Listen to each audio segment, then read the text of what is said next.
dito sa mga chairs and tables sa labas. Terasa. So, it's pity. Umuulan po. Sorry po sa mga mahilig lumabas mag-coffee. Ayan po. At hindi sila pwedeng mag-tertulya. Tertulya dito is chismis. Yung mga marites. So guys, ayan sa third floor. 1, 2, 3. Ayan po yung flat namin noon. Ayan.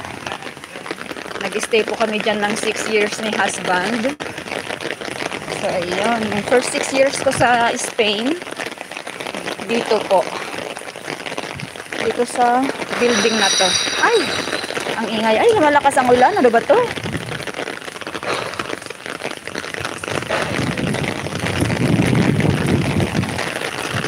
So ayan yung entrance ng ng building noon. Ayan, kita na po ninyo.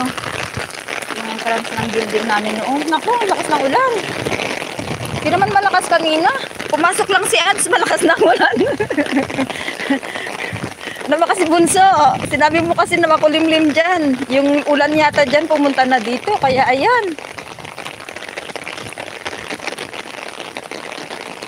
Ang ganda po ng neighborhood na to noon, nung nandito pa kami. Kaya nga lang, lumipat kami kasi nga yung sa baba, ang daming nag-open ng bar, cafeteria. And then maingay sila, lalo na pag summer. Kasi nga, dito pag summer hanggang 4 AM, open yung mga bars. Yung bars dito naman, hindi naman po gaya ng Pilipinas. Ano lang siya, yung pwedeng uminom, mga ganon.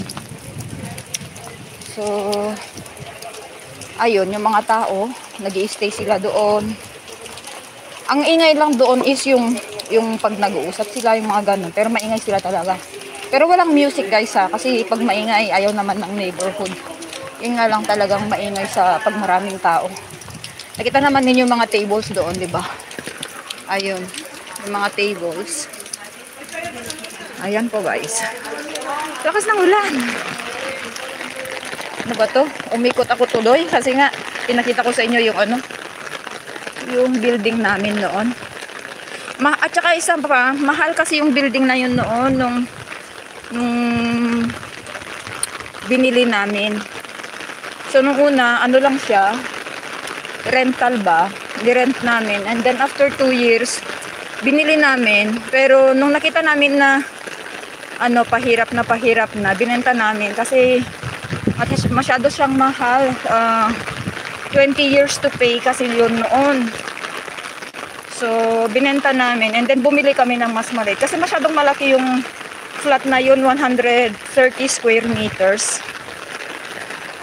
Meron siyang 5 rooms. 3 comfort rooms. Mga ganun. Masyado siyang malaki.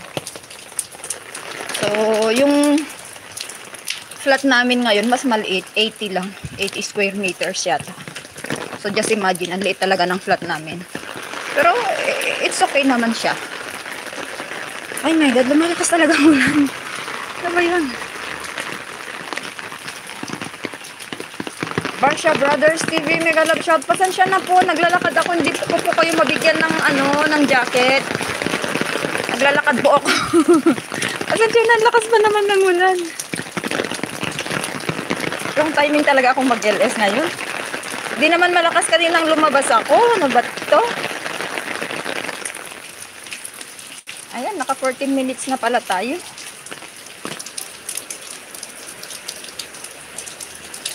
Kala ko mga 10 minutes lang. Kasi mas di naman malayo yung yung clinic. Kaya nga lang umikot tayo.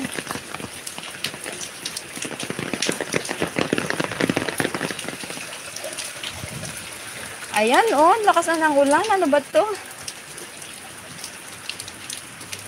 Sis Lori, mega love shout out. Salamat sa mga pajarang-jarang dyan. Ang lakas ng ulan dito, Sis Lori. Ito si Pasaway na Pinay. Umuulan, naglalakad. Kasi nga sabi ko kay husband, gusto ko na maglakad kasi every morning naman ako naglalakad. Yun nga lang, wrong timing. Hindi naman malakas ang ulan kanina. Ayan, parang na siya. Ano ba to? Parang babaha na yata. Ano ba to? Wala naman, di naman masyadong malakas kanina. Ano ba yun?